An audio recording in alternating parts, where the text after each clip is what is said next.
Este é o programa Vida Viva e nós estamos felizes demais por ter a sua companhia todas as semanas.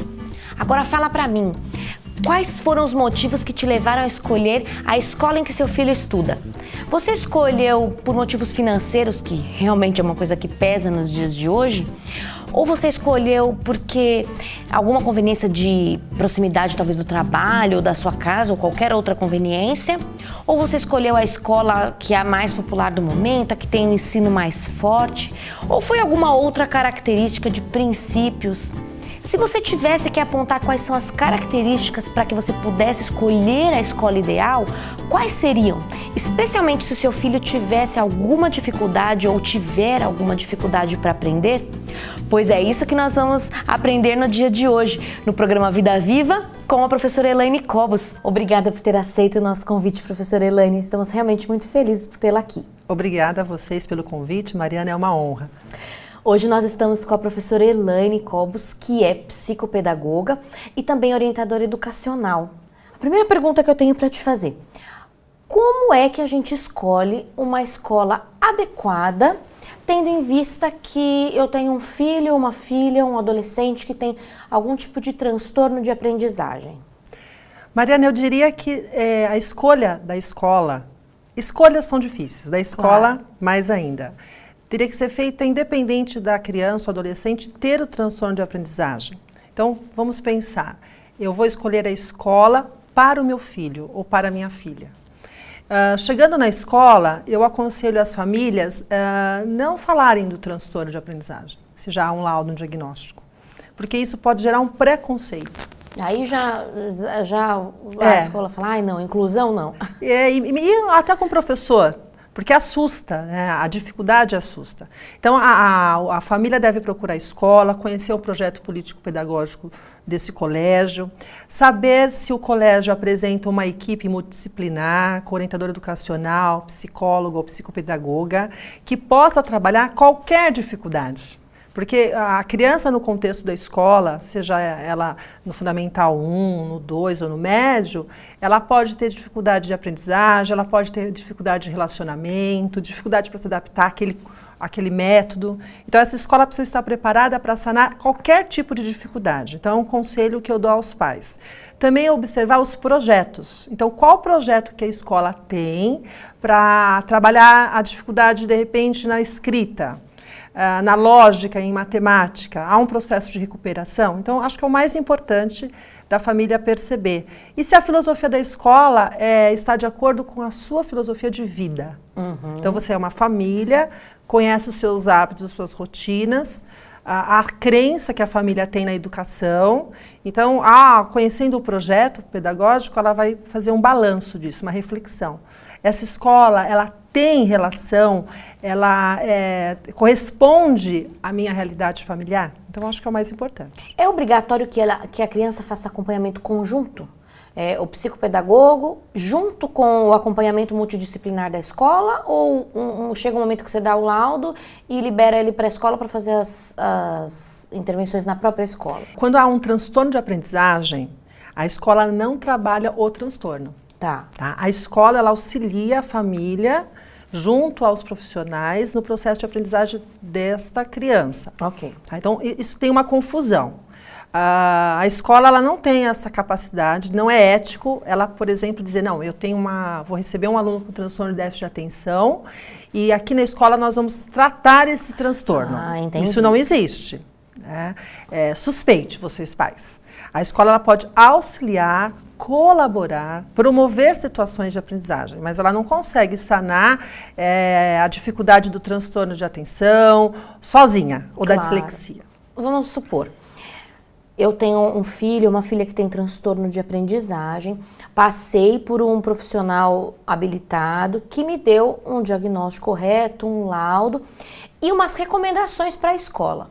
Levei para a escola, mas pode haver, eu não sei, você vai me dizer se isso é frequente ou não.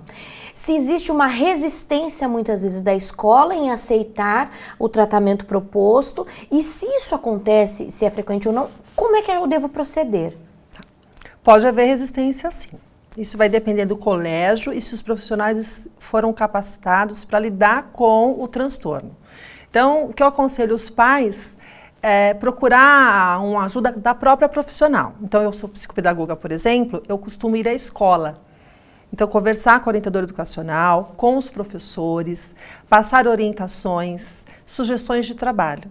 A própria profissional vai sentir se aquele colégio está resistente. Ah, ok. Porque, às vezes, esse olhar da família pode ser um pouco de medo, né? A expectativa acima da média. Então, pode se confundir um pouco Claro. a família, a questão emocional com o que realmente está acontecendo. É uma visão, às vezes, um pouquinho deturpada, né? Sim, a situação é difícil Porque para a eu tô família. dentro dela, claro. Está dentro dela.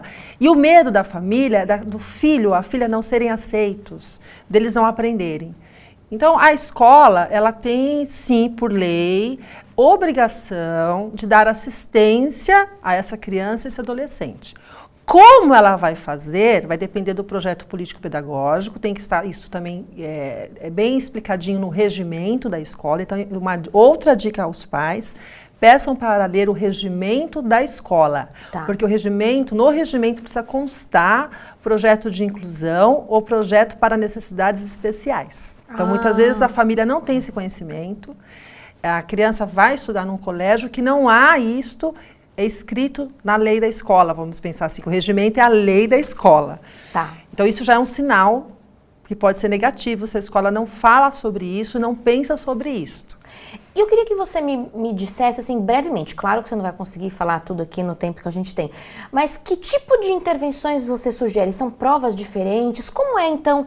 Você pode pegar, talvez, algum exemplo, porque eu sei que cada transtorno é diferente, mas se você puder pegar alguns exemplos e falar, ó, para tal transtorno a gente tenta trabalhar dessa forma, umas sugestões de como você lida com isso.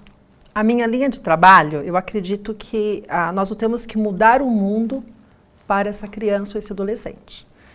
Acho que o principal objetivo da terapia, da psicopedagoga ou dos profissionais que vão trabalhar é a resiliência. Então, ensinar esse adolescente a se adaptar à escola que ele está. Cada caso, Mariana, vai exigir uma intervenção. Ok. Eu sempre trabalho numa linha da criança conseguir fazer, por exemplo, a prova junto com os colegas. Principalmente A mesma prova? A mesma prova. É uma opinião do meu Pessoal, trabalho. eu entendi. Por exemplo, adolescente. O adolescente, eu já trabalhei em contextos onde as profissionais exigiam prova oral, por exemplo, para uma criança que tem dislexia. Cada caso, volto a ressaltar, é um caso. Explica para quem está nos assistindo o que seria brevemente a dislexia, para ele entender qual é a dificuldade. Tá. A dislexia é um transtorno onde a criança ela apresenta dificuldade na leitura e na escrita. Ok. Tá? Em termos gerais. Então, aí você estava falando que uma criança que é disléxica e vai ser submetida a uma prova oral. Sim, de repente pode ter uma indicação do profissional para uma prova oral. Tá? Pelo amor, eu não estou aqui julgando ou dizendo que é certo ou errado. A minha linha de trabalho é favorecer que essa criança treine a sua dificuldade. Certo. Então, por exemplo, a prova oral. Se ela tem dificuldade de escrever e ler, qual é o único espaço que ela pode treinar isso? A escola. Uhum. Então, eu já trabalhei em alguns projetos onde esse adolescente faz a prova normal com o grupo e a escola promove outras atividades para, por exemplo, contemplar a nota. Se a preocupação maior é nota, que não deve ser. Né? A preocupação sobre isso. A preocupação deve estar na aprendizagem. Guarda isso aí que a gente vai voltar nesse assunto. O que eu já acompanhei é muito mais rico e valoriza esse jovem, essa criança, quando ela participa com o grupo da prova e outras estratégias são dadas a ela para aproveitamento. Então, eu já tive um aluno que é muito querido, ele no 6º ano tinha dislexia. Então, teve aquela questão da família, uma escola exigente que promove uma educação para as melhores universidades. Então, esse aluno deve continuar, não deve continuar na escola, faz a prova junto com o grupo. Então, nós traçamos um projeto e esse aluno, ele terminou o 3º ano do ensino médio, entrou numa excelente universidade. Esses dias eu recebi um e-mail da família. Então, eu acho que isso que é gratificante, você preparar esse adolescente para a vida. Claro. Porque o mundo não vai Mudar para todinho ele. por causa dele. Né? E hoje ele conseguiu agora entrar no vestibular, no sonho, né, do curso que ele queria na universidade, então acho que isso que é gratificante. Claro. Então eu acredito, claro, que cada situação ela precisa ser analisada com cuidado. É lógico. E ter profissionais adequados para fazer a intervenção. Porque o cérebro, Mariana, ele é plástico, ao pensar entre aspas. Claro, né? Ele tem uma capacidade de se... Adaptação. Adaptação. Né? Então, com estratégias adequadas em um trabalho, essas crianças aprendem como as outras. E você mencionou uma coisa que eu achei importantíssima. A questão do início precoce, né? Quanto mais precocemente a gente inicia, né? Quanto mais cedo a gente inicia o tratamento, menos dano esse adolescente terá, né? Por exemplo, na época da alfabetização, claro que é um processo, mas algumas situações, se a família junto à escola perceber essa dificuldade de leitura, de escrita, de interpretação, encaminhar e fazer um trabalho precoce, quando chegar no Fundamental 2, essa criança não vai sofrer, porque ela já vai criando estratégias para lidar com a dificuldade. Olha que interessante. E esse exemplo que você mencionou valeria para descalculia, valeria para o hiperativo, faça a prova, faça as atividades com o grupo e, se preciso, alguma complementação. Sim, eu acredito nesse caminho. Agora, quero te perguntar da tal nota. Se é verdade, você mencionou que a nota não é a melhor maneira de fazer uma avaliação do que está acontecendo, né, da situação, se houve ou não houve aprendizagem. Então, como eu deveria avaliar? Ou como pai que tem uma criança com algum transtorno de aprendizagem deve avaliar, deve proceder com relação à avaliação? Tá. Nota. Nosso país, ele tem na Constituição a nota. Então, eu não posso descartar a nota, porque ela vai no final me dar a reprova ou a aprovação. É angustiante, né? Mas vamos falar de uma criança que tenha dislexia, uma descalculia, um transtorno de déficit de atenção, uma hiperatividade, ou seja, um transtorno de aprendizagem. A família não pode criar uma expectativa muito alta em relação a essa criança. Então, por exemplo, esperar uma nota 9, um 10. Então, isso também tem que ser pensado. Algumas escolas são mais exigentes em relação ao nível de avaliação, em relação aos rankings do Enem. Uhum. Então, a família, ela vai ficar tranquila em fazer um acompanhamento com seu filho ou sua filha e não esperar um resultado, assim, um 9, um 10. Então, eu acho que depende muito mais da família. A expectativa, né, que se cria. Que se cria em cima dessa nota. Ou a família vai entender que é uma escola exigente, mais difícil, e que essa criança, esse adolescente, não vai atingir esse 9, 10, falando de medida de nota, mas está aprendendo. Então, como é que eu sei que ela está aprendendo? Pelo dia a dia, a leitura, o vocabulário, as interpretações. Eu acho que você vai ser mãe, você vai percebendo. E acho que a outra dica é essa, da família participar desse processo educacional, se interessar pelas coisas da escola, conversar com o seu filho sobre história, levar a um museu, levar a um teatro, a livrarias. Então, nesse contexto, nessa dinâmica onde a família participa do processo de aprendizagem, ela vai perceber, né, numa conta matemática, numa situação problema, se essa criança está absorvendo essa aprendizagem. Entendi. Ao contrário, se perceber que está tendo muito sofrimento, então estou naquela escola, às vezes acontece, já me deparei com situações que estar naquele colégio significava um status familiar. Então aquela coisa de família, todos estudaram, né? O pai estudou, lá, o avô estudou. Todos os vizinhos estão estudando, né? O condomínio inteiro estuda. Então o irmão estuda, o primo. Então precisa tomar esse cuidado. É um status. A criança está infeliz, né, na escola, ela não está aprendendo nada no colégio, aí é um sinal da gente repensar ao colégio. Junto com a profissional, junto com essa criança também. Ficou claro. Agora eu quero dar um recadinho para você que está assistindo o programa Vida Viva e tem um filho que tem algum tipo de transtorno de aprendizagem. Nós estamos falando sobre todas as questões que envolvem o tratamento dessa criança ou desse adolescente. Como agir na família, como é o tratamento, como é a escola ideal. Fica com a gente que ainda tem mais para a gente conversar sobre esse assunto. E também quero te convidar para curtir a nossa página nas nossas redes sociais, no Facebook, para mandar e-mail para nós com a sua sugestão de pergunta ou sugestão de pauta. Nós queremos ouvir você. E se você escrever para nós e mandar o seu endereço, lógico, nós vamos te mandar um presente. Esse livro aqui, ó, Viva com Esperança. Nós falamos todas as semanas aqui que nós desejamos que você tenha qualidade de vida. E esse livro fala justamente sobre isso. Escreva para nós e você vai ganhar esse presente. Bem, agora nós vamos falar um pouco sobre o tratamento.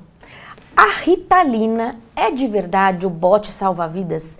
Ela é obrigatória? Como é que a gente interpreta essa questão da medicação frente ao tratamento de uma criança ou adolescente que tem transtorno de aprendizagem? Boa pergunta, não é? Então, preciso tomar muito cuidado. Não é todo transtorno que vai ser necessário uma medicação. Tá.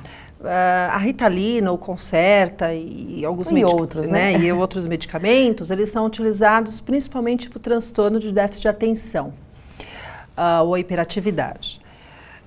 Nem sempre, porque a criança apresenta um transtorno de déficit de atenção, que ela precisa do remédio, da medicação. Então, para a família ficar mais tranquila, é necessário consultar um médico, porque nem a psicopedagoga, nem a psicóloga, nem o professor são profissionais capacitados para indicar um remédio. Você é médica, sabe disso. Outra situação importante é dizer assim, eu tomei a Ritalina, então eu fui até o neurologista, ao psiquiatra, realmente houve a necessidade da medicação, então os pais ficam assustados. Há um medo com a medicação e realmente tem que ter o medo, sim. Mas a medicação sozinha, Mariana, não tem resultado. O aluno que tem, a pessoa, né, que tem o indivíduo, seja criança, adolescente, o transtorno de déficit de atenção, ele precisa de acompanhamento, porque a terapia vai ajudá-lo a desenvolver estratégias para lidar com as dificuldades. Exato. Que só a medicação por si só não é suficiente.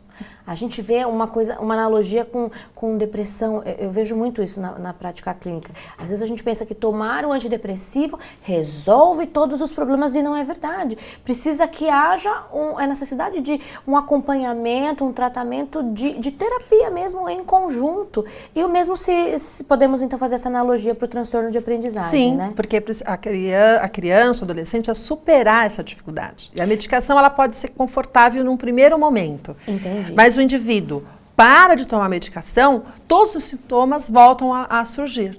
Podemos dizer, então, vamos entender que a medicação seria um complemento, mas a base do tratamento é terapia. É o acompanhamento multidisciplinar, digamos assim. Sim, vou te dar um exemplo. Tá. Eu tive uma criança, uma adolescente já, no 6º ano, uma vez, e todas as características, os sintomas, tanto na fala da família, do professor, até no meu olhar, poderíamos dizer, essa menina é hiperativa.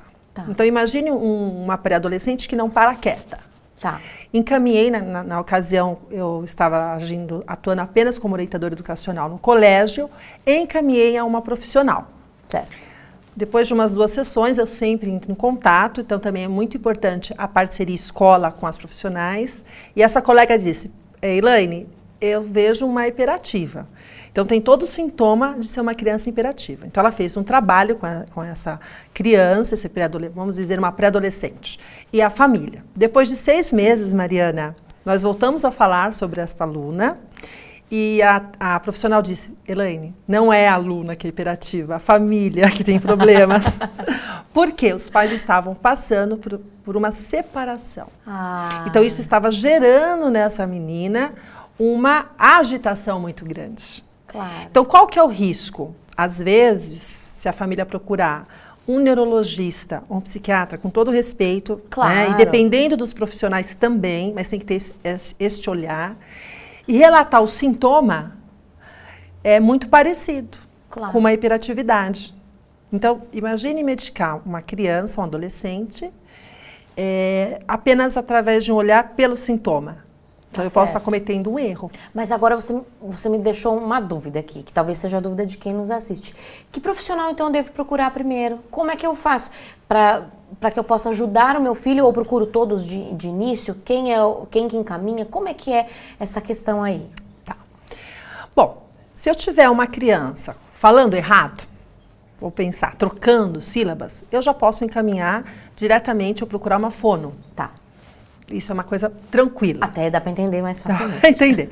Mas se eu não conseguir perceber os motivos que levam à dificuldade de aprendizagem, eu sempre, quando orientador educacional, encaminho para a psicopedagoga, né? O que é a psicopedagoga? Porque a psicopedagoga não é uma profissional muito conhecida no Brasil. É verdade. A psicopedagoga, ela estuda a forma que o indivíduo aprende. Então, como que esse cérebro aprende, relacionando a parte cognitiva, a parte emocional e os fatores externos também. E ela seria faria a função de encaminhamento se neuro precisa, se psicólogo precisa. Sim, porque a psicopedagoga ela faz uma avaliação e descarta as possibilidades. Entendi. Então, se ela perceber que é uma dificuldade de aprendizagem, ela vai atuar. Tá, joia. Caso ela desconfie de algo a mais, ela vai saber qual profissional encaminhar. Tá, joia. Agora eu gostaria que você deixasse só uma mensagem final, um recadinho para as pessoas que estão nos assistindo hoje. Sim. Eu gostaria de dizer aos pais que brinquem mais com seus filhos. A brincadeira, a parte lúdica, ela pode evitar muitos dos transtornos de aprendizagem. Então, essa vai a dica. Foi realmente um prazer ter você aqui conosco no programa Vida Viva e aprendemos muito e estamos certos de que você vai voltar para nos ensinar mais coisas sobre o processo de aprendizagem, viu, professora? Será uma honra, Mariana, conte comigo. Ah, com certeza contarei. E agora eu gostaria de compartilhar com você um pensamento que estava aqui na minha cabeça enquanto a gente conversava. É um texto, na verdade é um texto da Bíblia, que está em Romanos capítulo 7, versículos 18 e 19. E diz assim, ó. Porque eu sei que em mim, isto é, na minha carne, não habita bem algum. E com efeito, o querer está em mim, mas não consigo realizar o bem. Porque não faço o bem que quero, mas o mal que eu não quero, esse eu faço. Por que eu pensei nesse texto? Parece que o apóstolo Paulo, que foi quem escreveu, né? Tinha também uma certa dificuldade de aprender algumas coisas. E eu pensei se eu mesma também não tenho alguns distúrbios de aprendizagem. Se a gente pensar que Cristo é o nosso mestre, nós somos seus alunos, que devemos aprender dele, a gente tem dificuldade de aprender muitas vezes a perdoar, a gente tem dificuldade de aprender a falar a verdade, custe o que custar, a gente tem dificuldade de aprender a ser manso, tantas outras coisas. Então você e eu também precisamos de uma escola para corrigir nossos distúrbios de aprendizagem espiritual.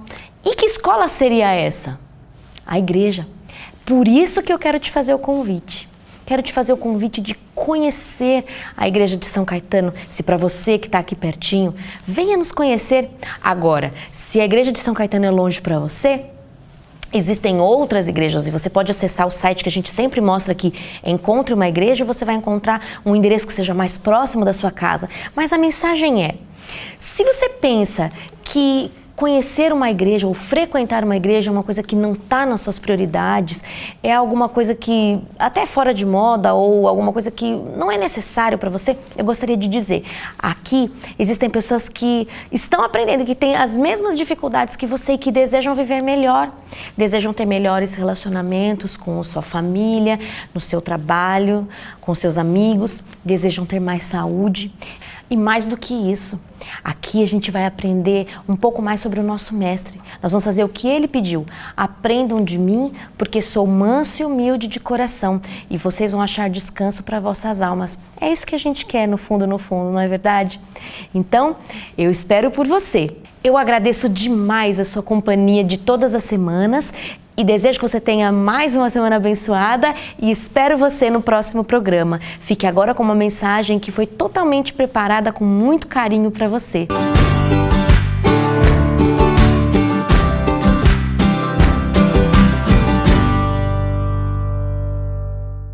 Muito obrigado, Mari, pelas informações importantes que tivemos, grandes informações para a nossa vida, para o nosso ser. E hoje, nesta parte espiritual, eu desejo falar sobre a alegria. E eu quero iniciar fazendo uma pergunta a você. Você é uma pessoa alegre? Você tem alegria na sua vida? Provavelmente você vai me responder que tem alegria. Tem alegria porque mesmo o país vivendo em crise, você tem dinheiro, você tem fama, você tem respeito, você é amado. Esse é um tipo de alegria. Ou então você dirá, olha, eu não tenho alegria, estou vivendo circunstâncias difíceis na vida. Entretanto, eu quero dizer a você neste momento que esse tipo de alegria tem hora marcada. A hora que começa e a hora que termina. Esta é uma alegria superficial, é uma alegria passageira. Mas o que a Bíblia nos fala a respeito da grande alegria? Que tipo de alegria a palavra de Deus nos traz e nos apresenta? Eu quero abrir a palavra de Deus contigo, lá em Filipenses capítulo 4, o verso 4. A Bíblia nos diz assim: alegrai-vos sempre no Senhor. Outra vez digo, alegrai-vos. O que o apóstolo Paulo está nos ensinando aqui?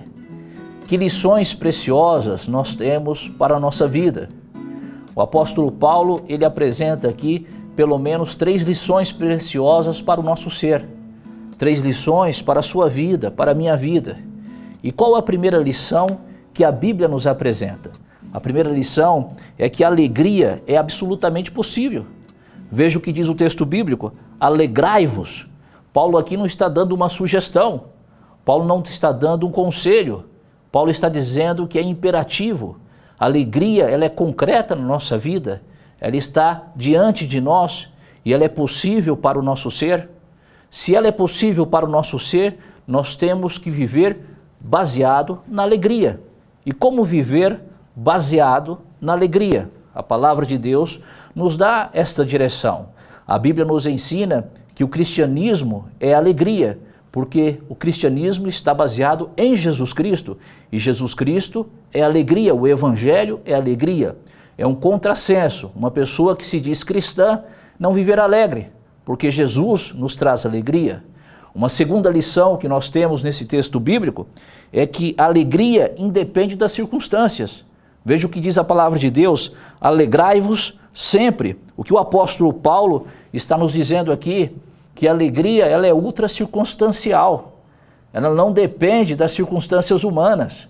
Ela não depende das situações humanas. A alegria faz parte do nosso ser.